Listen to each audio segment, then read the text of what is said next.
Bienvenue à tous sur TV5 Monde où nous sommes au Burkina Faso pour vivre sous un autre regard le Tour cycliste international du Faso qui a eu lieu du 30 octobre au 8 novembre dernier.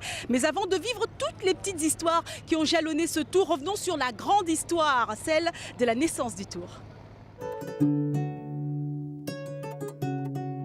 En 1959, un an avant l'indépendance de la Haute-Volta, j'avais à peu près 14 ans à l'époque, eh bien, on nous a annoncé l'arrivée de grands coureurs qui doivent venir d'Europe pour courir avec les Européens qui couraient déjà ici. Je me souviens encore du visage de Jacques Anquetil, de Fausto Coppi et de Geminiani. Ça s'est déroulé sur l'actuelle avenue de l'indépendance. Ma mémoire est restée infaillible par rapport à cette grande course-là. Parce que c'est le premier président de Haute-Volta qui a donné le départ. Juste après les indépendances, dans les années 62-63, le Tour du Faso a accueilli des coureurs, des champions du Tour de France. Donc ça veut dire que c'est quelque chose qui est très loin dans notre pratique et dans notre culture.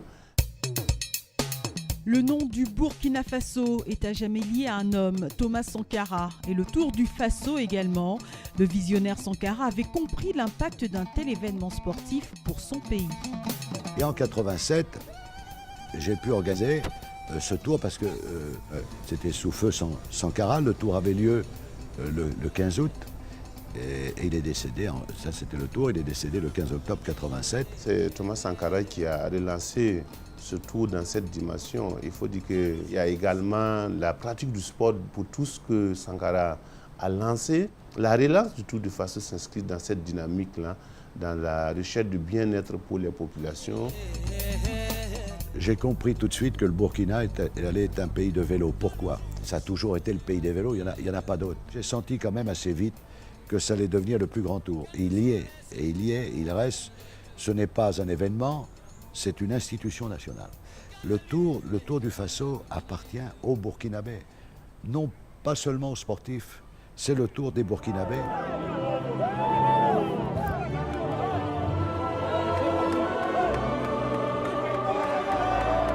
C'est la raison pour laquelle, pour moi, le Burkina et le Tour restent le plus grand tour d'Afrique. Au président Sankara a donné une véritable image réelle et également une belle image de notre pays à travers le monde.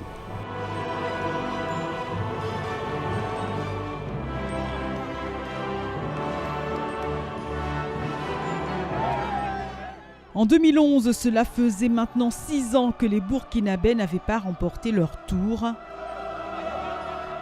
Et depuis cette année-là, le maillot jaune est resté sur leur terre.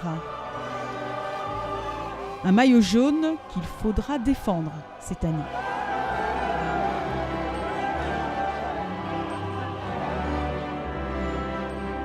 Après ce rappel historique, et si nous racontions maintenant toutes ces petites histoires qui font que le Tour du Faso ne ressemble à aucune autre course dans le monde. Un rythme soutenu que ne peut suivre Alphonse Nchampo. Le Béninois est lâché. À 27 ans, originaire du nord du Bénin, le rouleur est largué après 15 km de course. Avec lui, vraiment je ne sais pas, je veux le voir si c'est une panne ou bien s'ils ne peuvent pas. Voilà, sinon déjà il a lâché pédale, hein. Il a au moins 2-3 km du peloton. Alphonse Nchampo a été sélectionné à la dernière minute après la défaillance du titulaire. Ceci explique peut-être cela, mais que c'est dur. Alors, qu'est-ce qui va se passer pour lui là? Il est fort possible qu'il ne tienne pas. Hein? Parce que dès le départ, comme ça, il est déjà lassé. C'est pas sûr qu'il va tenir. Allez, c'est comment? Ça va, non? Ça va, non? Vraiment, il est courageux.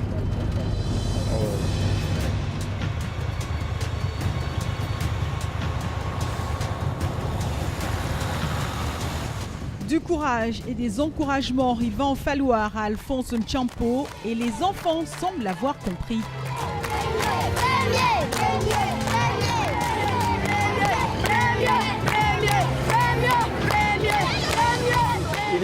Béninois. Il a 1,5 km comme ça. On va l'attendre d'ici là. Vraiment, la journée risque d'être vraiment longue. Parce qu'il fera très chaud et puis la distance là aussi n'est pas petite. Alphonse Nchampo apparaît enfin et dépasse le véhicule balai. Oh oui, la journée va être longue. Et les autres coureurs, là, ils vont y arriver là? Oui, ils vont terminer, ils vont se retrouver après et terminer le tour. Mais celui qui est resté derrière, ça va être compliqué pour lui. Si Alphonse est loin derrière, largué, lâché, pour la majorité des écureuils du Bénin, ce n'est pas facile non plus. Mais la vitesse là, ça monte trop. Mais non, on n'a pas fait assez d'entraînement avant de venir ici. Mais pourtant, on va tenir. On va tenir jusqu'à là, au fond.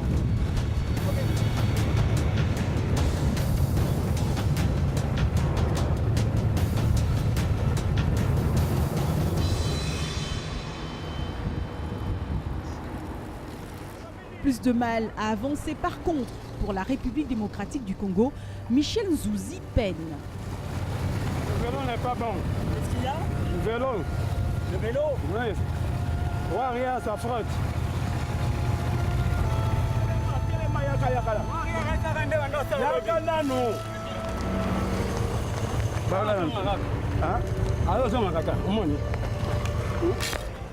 Oui, c'est aussi tout cela, le vélo, des pannes mécaniques.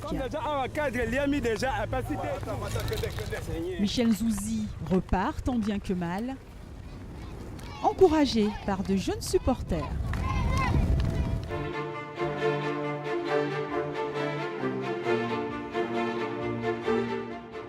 Place de la Nation à Ouagadougou, comme un air de repos, mais il n'en est rien. Il s'agit bien de la 4e étape du Tour, Ouagadougou-Koudougou, 100 km. Ils sont 2 en tête. À l'entrée de Koudougou, c'est l'effervescence la plus totale.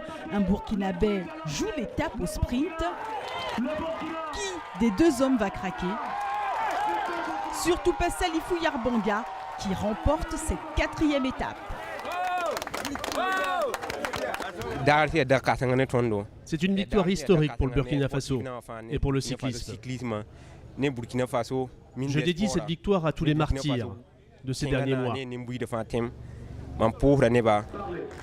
Magnifique victoire du Burkinabé Salifou Yarbanga.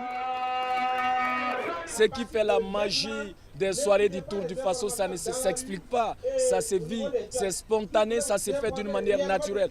Dès qu'on parle d'une étape du Tour du Faso dans une ville, dans la tête de chaque habitant de la ville-étape, on sait que le soir, il va se passer quelque chose. Mais il va se faire passer quoi? C'est cette incertitude qui provoque l'étincelle qui donne ce que vous appelez la magie.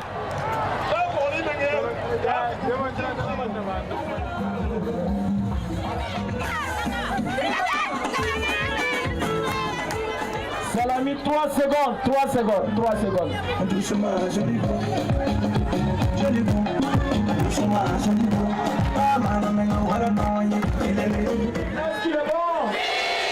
Est-ce qu'il est bon? S'il est bon, levez la main. C'est magique, il faut dire c'est magique. Le football ne vous donnera pas ça. Le football, tout se passe. Vous prenez les grands matchs en Afrique, ils sont où? Dans les capitales. En dehors de la capitale, il ne se passe rien. Le vélo, c'est le seul sport, je dis bien il n'y en a pas deux, c'est le seul sport qui se déplace vers les gens et qui est gratuit. Il ne sait pas danser, il descend. Mon ami, qui descend? Salut. Tout ça, c'est quelque chose qu'on ne voit nulle part ailleurs. Dans les autres tours, il n'y a pas cet engouement. C'est le Tour du Faso, il restera, je dirais, numéro 1. Est-ce qu'il a gagné?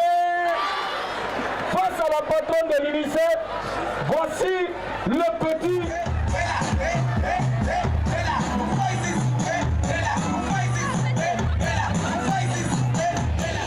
Champion.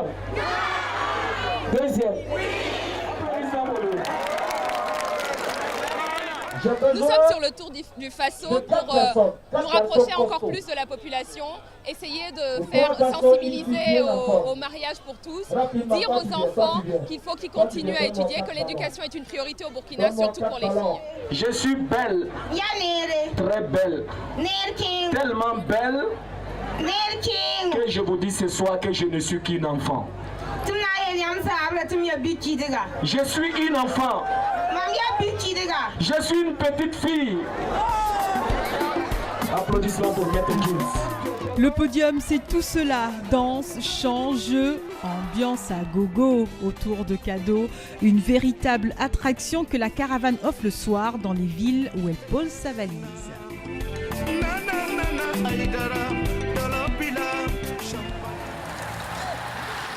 Des histoires comme celle-là, seul le Faso sait en compter.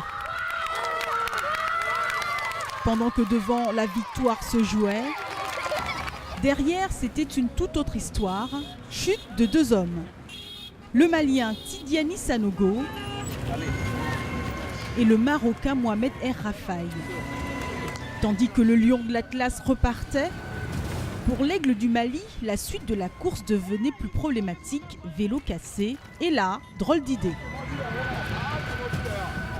Tidiane Sanogo emprunte à un passant son vélo, le Malien veut franchir à tout prix la ligne d'arrivée, au bout peut-être une disqualification, mais peu importe. Pendant 1 kilomètre, le coureur malien est seul au monde face à cette nouvelle page de petites et belles histoires qu'il vient d'écrire dans le grand livre du Faso. Un si bel acte de bravoure que malgré le règlement qui veut que les coureurs franchissent la ligne d'arrivée sur leur vélo, le président du jury a fait preuve d'indulgence. Tidiane Sanogo est au départ ce matin. Qui a dit que les personnes pieuses ne savaient pas faire la fête, en tout cas pas les paroissiens de Notre-Dame de Rosaire, qui vont vous montrer comment les Burkinabés savent se retrouver. Aimez le rosaire, aimez contempler les mystères du rosaire. Parce que le rosaire, c'est tout l'évangile. Non, ce n'est pas une messe comme une autre, ici, à Kologonaba, dans l'arrondissement 2 de Ouagadougou. Catholiques, musulmans et autres s'affairent ce jour sur cette scène qui n'est autre qu'une magnifique invitation. Nous avons du monde à Kologonaba ici aujourd'hui parce que c'est la fête de notre paroisse. Rien n'est laissé au hasard, tout y est. Nourriture spirituelle, nourriture physique, autour de personnes heureuses d'être là, ensemble. La kermesse donc consiste à préparer en tout cas des mets, plusieurs mets, des mets traditionnels et des mets modernes aussi. Et surtout la boisson, la viande, pour que les gens puissent être sur place, pouvoir payer et vivre en famille. Et tout ça, ça rentre dans le cadre de la fête paroissiale. Et on a pris un repas fraternel à midi. Hormis les catholiques et nos frères des autres confessions ici également sont là pour nous aider pour entrer puisque nous sommes en frères et sœurs ici. Nous vivons en famille dans les quartiers. Donc ce qui fait que quand il y a une fête comme ça, on demande, on lance l'appel aussi à nos frères musulmans, protestants, de la religion traditionnelle. Nous sommes donc tous là pour la fête.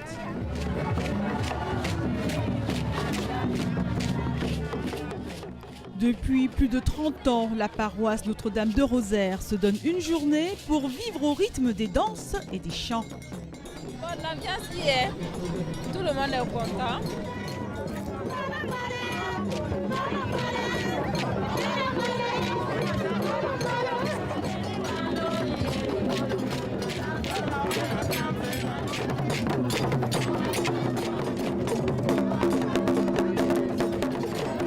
C'est une fois par an, les gens sont très contents et il va falloir qu'on répète ça souvent. Et aujourd'hui, plus que jamais, les Burkinabés ont décidé de montrer au monde qu'entre eux, le vivre ensemble, la fraternité et l'unité étaient des valeurs au pays des hommes intègres. Le Burkina Faso est connu dans le monde pour son tour cycliste, mais également pour son légendaire beurre de karité, un produit qui n'a plus rien à prouver quant à sa qualité.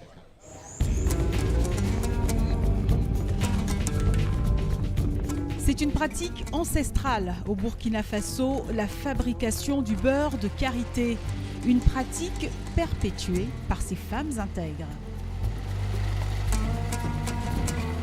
Pour produire le beurre de karité, je peux dire que c'est un peu compliqué parce qu'il y a trop de process. Le concassage, quand c'est en quantité, par exemple, comme ce qu'on est en train de faire, ça ne dure pas 15 minutes comme ça, le concassage. On torréfie les amandes déjà concassées. Il faut allumer le gaz. Et maintenant, on prend 30 minutes pour la torréfaction, ce que je suis en train de faire. Avec le gaz, on met le feu et puis ça grille les amandes concassées.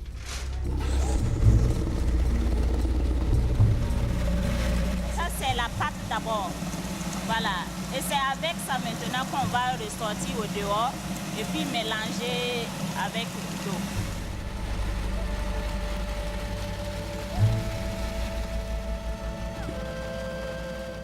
Et puis maintenant, on passe à la barattage maintenant. On est au niveau du barattage. La pâte qu'on a faite dedans là, c'est ça qu'on a mélangé l'eau là comme ça, pour obtenir cette pâte là. Voilà.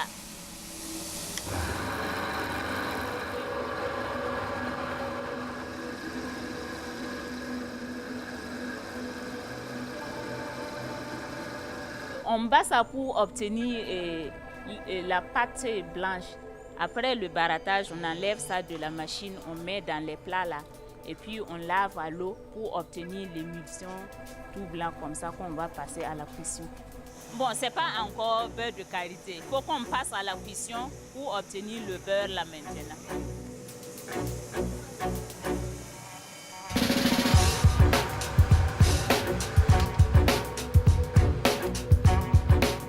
Ça va prendre au moins 45 minutes comme ça.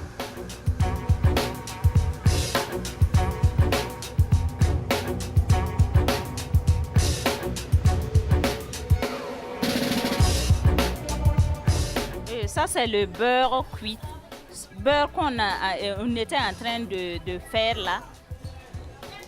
Et le beurre, en sachet là, c'est le beurre déjà fini, bien filtré et bien traité et prêt à consommer. C'est depuis des siècles que nos grands-parents utilisaient le beurre de karité au Burkina Faso.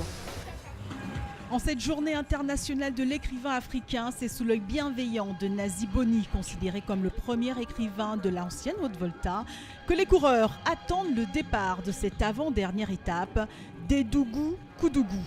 Et puis, il est là, Fiston Bumba Bukwa. Le capitaine congolais aurait très bien pu rater cette 9e étape.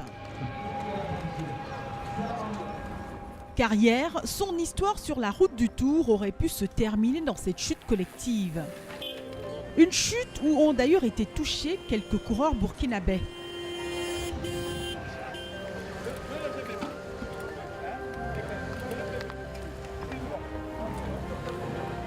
Blessé de partout, le staff congolais et le médecin du Tour s'affairent à lui prodiguer les premiers soins. Souffrant terriblement, Fiston Bumba Bukwa décide tout de même de repartir.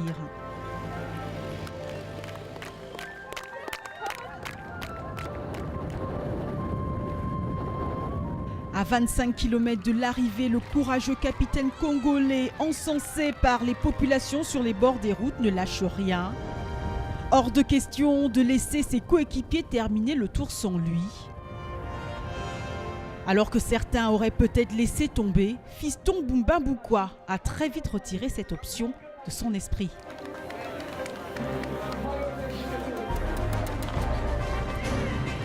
Tout ça pour les chutes. Mais maintenant, on va continuer jusqu'à terminer le tour.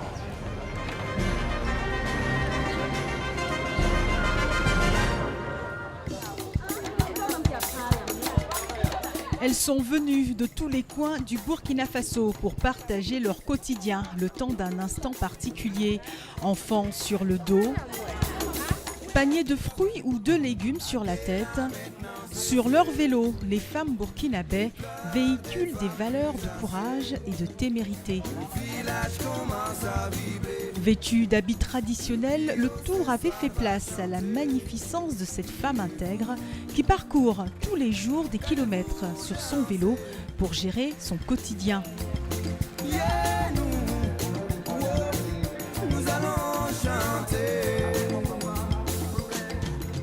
Oui, le Tour était féminin ce matin aussi, avec une course cycliste. Les férus de la petite reine dame avaient 5 tours à parcourir dans les rues de Ouagadougou. Sociétaires de clubs cyclistes burkinabè, ces femmes avaient à même de prouver de quoi elles étaient capables. Et avec tous les risques que l'on connaît dans le vélo. Au bout de 5 tours, c'est dans un sprint esselé que Adjaratou Nignan de l'équipe nationale remporte cette course.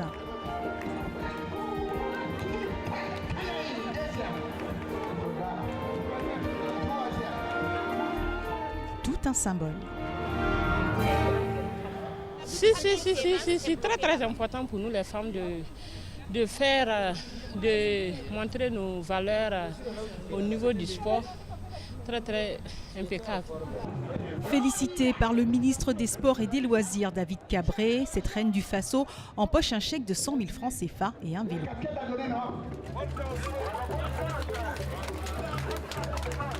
C'est donc parti pour la dernière étape de cette 28e édition Corsimoro Ouagadougou, 107 km. Malgré la fatigue dans les jambes, les Marocains à vive allure. À Ouagadougou arrive le président de la transition, Michel Kafando, tout un symbole. Jamais un chef d'État burkinabè n'avait fait le déplacement pour vivre ce final. Quand les Érythréens lancent le sprint à l'approche de l'arrivée finale, tout s'emballe. Mouzine Lazeini est là, Aziz Nikema aussi et Rasmane Ouedraogo. Dans un sprint massif, c'est finalement le Burkinabè Rasmane Ouedraogo qui l'emporte. Joie immense ici à Ouagadougou, joie énorme aussi côté marocain qui termine en jaune.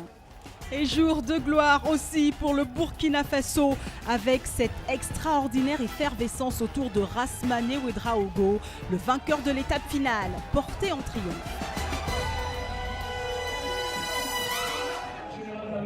Rasmane Ouedraogo, magnifique vainqueur d'étape donc.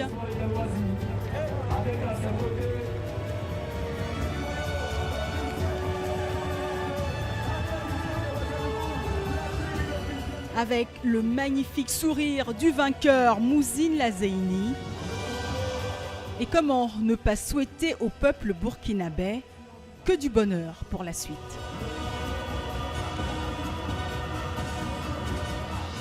Que de magnifiques émotions durant ce Tour du Faso 2015. Merci de nous avoir suivis et l'on se quitte avec quelques temps forts de cette 28e édition. Salut!